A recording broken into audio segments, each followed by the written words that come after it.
12 ಲಕ್ಷ ಲಿಮಿಟ್ಗೆ ಒಳಪಡುವಂಥ ಜನಸಂಖ್ಯೆ ಎಷ್ಟು? ಏನು 35 ಲಕ್ಷ ಜನ ಇರ್ಬೋದು.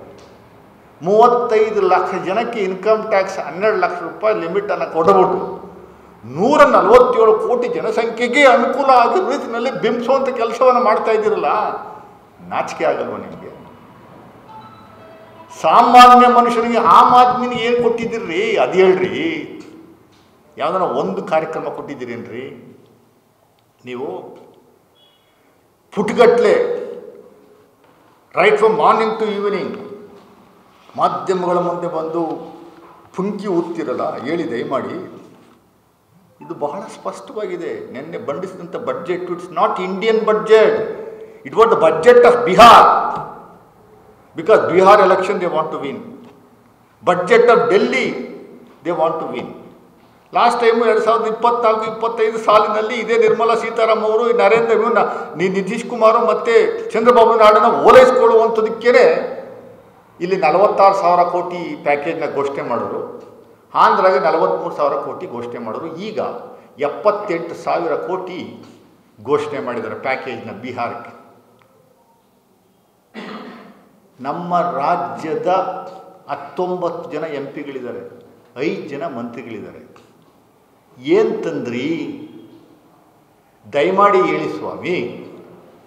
ನಮ್ಮ ರಾಜ್ಯಕ್ಕೆ ನೀವು ವಾಟ್ ಈಸ್ ಯುವರ್ ಕಾಂಟ್ರಿಬ್ಯೂಷನ್? ಯಾವುದನ್ನ ಒಂದು ಪ್ರಾಜೆಕ್ಟ್ ಪಾಪ ಯಾರೋ ವಿ ಸೋಮಣ್ಣನ ಅನ್ನೋರು ಬಡ್ಜೆಟ್ ಮಂಡನೆ ಮಾಡೋ ಸಂದರ್ಭದಲ್ಲಿ ಅವ್ರನ್ನ ಕನ್ಸಲ್ಟ್ ಮಾಡಿದ್ರು ಇಲ್ವೋ ಎಲ್ಲೋ ನಿನ್ನೆ ಟಿ ವಿಗಳಲ್ಲಿ ಮಾಧ್ಯಮಗಳಲ್ಲಿ ಬಂದಿದ್ದನ್ನ ಪಾಯಿಂಟ್ಸ್ನ ಅವ್ರ ಪಿ ಎ ಗುರ್ತು ಮಾಡಿಕೊಟ್ಟಿದ್ದನ್ನ ಪ್ರೆಸ್ ಮೀಟಲ್ಲಿ ಹೇಳಿದ್ರು.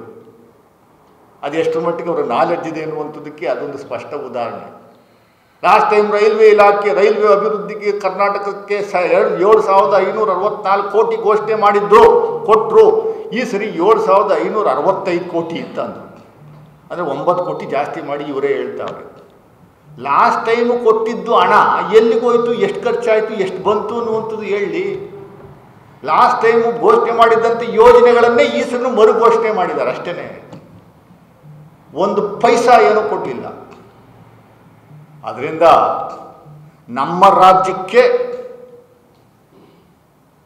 ರಾಜ್ಯ ಇಡೀ ದೇಶದಲ್ಲಿ ಹೆಚ್ಚಿನ ಟ್ಯಾಕ್ಸ್ನ ಕೊಡ್ತಾ ಇರುವಂಥ ರಾಜ್ಯಗಳ ಪೈಕಿ 2ನೇವ್ರು ನಾವು.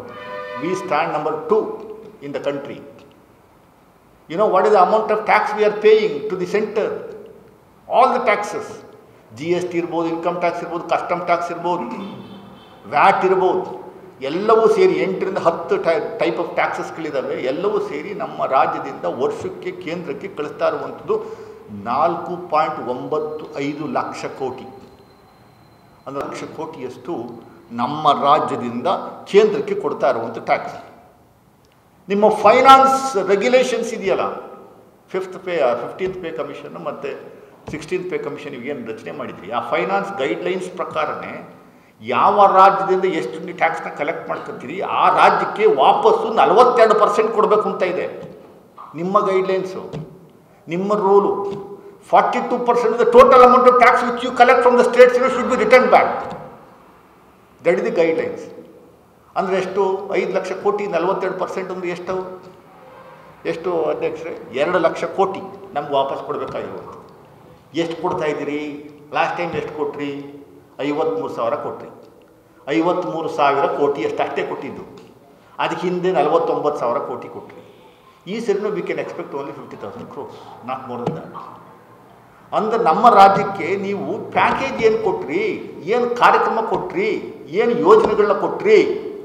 30 ಯೋಜನೆಗಳನ್ನು ನಮ್ಮ ರಾಜ್ಯಕ್ಕೆ ಬರಬೇಕಾಗಿರುವಂಥ ಯೋಜನೆಗಳನ್ನು ಪಟ್ಟಿ ಮಾಡಿ ಮಾನ್ಯ ಮುಖ್ಯಮಂತ್ರಿಗಳು ನಿರ್ಮಲಾ ಸೀತಾರಾಮನ್ ಅವರನ್ನು ಖುದ್ದಾಗಿ ಭೇಟಿ ಮಾಡಿ, ನರೇಂದ್ರ ಮೋದಿಯವರು ಖುದ್ದಾಗಿ ಭೇಟಿ ಮಾಡಿ ತಲುಪಿಸಿದ್ರೂ ಕೂಡ ನಮ್ಮ ರಾಜ್ಯಕ್ಕೆ ನೀವು ಕೊಟ್ಟಿದ್ದು ಬರೀ ಚಿಪ್ಪು.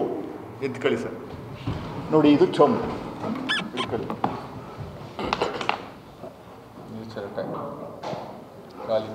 ಇಟ್ಕೊಳ್ಳಿ ಸರ್. ಇದು ನಮ್ಮ ರಾಜ್ಯಕ್ಕೆ ಕೇಂದ್ರ ಸರ್ಕಾರ ಕೊಟ್ಟಿದ್ದಂಥದ್ದು. ಗೋವಿಂದ ಗೋವಿಂದ. ಕರ್ನಾಟಕ ರಾಜ್ಯಕ್ಕೆ ಕೇಂದ್ರ ಸರ್ಕಾರ ಬಜೆಟ್ ಅಲ್ಲಿ ಕೊಟ್ಟಿರುವಂಥದ್ದು ಗೋವಿಂದ ಗೋವಿಂದ. ಭಾಗಕ್ಕೆ ಮೈಸೂರಿಗೂ ಕೊಡಗಿಗೆ ಕೊಟ್ಟಿರುವಂಥ ಯೋಜನೆಗಳು ಗೋವಿಂದ ಗೋವಿಂದ. ಇದು ಬಿಟ್ಟರೆ ಬೇರೆ ಏನೂ ಕೊಟ್ಟಿಲ್ಲ. ಚೊಂಬು ಕೊಟ್ರಿ, ಚಿಪ್ ಕೊಟ್ರಿ. ಚಿಪ್ಪು ಚೊಂಬು ಎರಡೇ. ಚಿಪ್ಪು ಚೊಂಬು 3 ನಾಮ ತೆಗೆದುಬಿಟ್ಟು ಕೊಟ್ಟಿದ್ದಂಥ ಯೋಜನೆಗಳು ನೀವು ಅಷ್ಟೇನೆ. 5 ಪೈಸಾ ನೀವು ಕೊಟ್ಟಲಿಲ್ಲ. ಯಾವುದಾದ್ರು ಕೊಟ್ಟಿದ್ದು ದಯಮಾಡಿ ಇಲ್ಲಿವರೆಗೂ ನೀವು ಬಿಡ್ತಿದ್ರಾ? ಇಡೀ ರಾಜ್ಯ ಉದ್ದಗಲಕ್ಕೂ ಲಬ ಲಬ ಲಬ ಲಬ ಲಬ ಅಂತ ಬಡ್ಕೊಂಬತ್ತಿದ್ರಿ. ನಿಮ್ಮ ಹೇಳಿಕೆಗಳು ಬಾಲಿಶವಾಗಿದ್ದಾವೆ.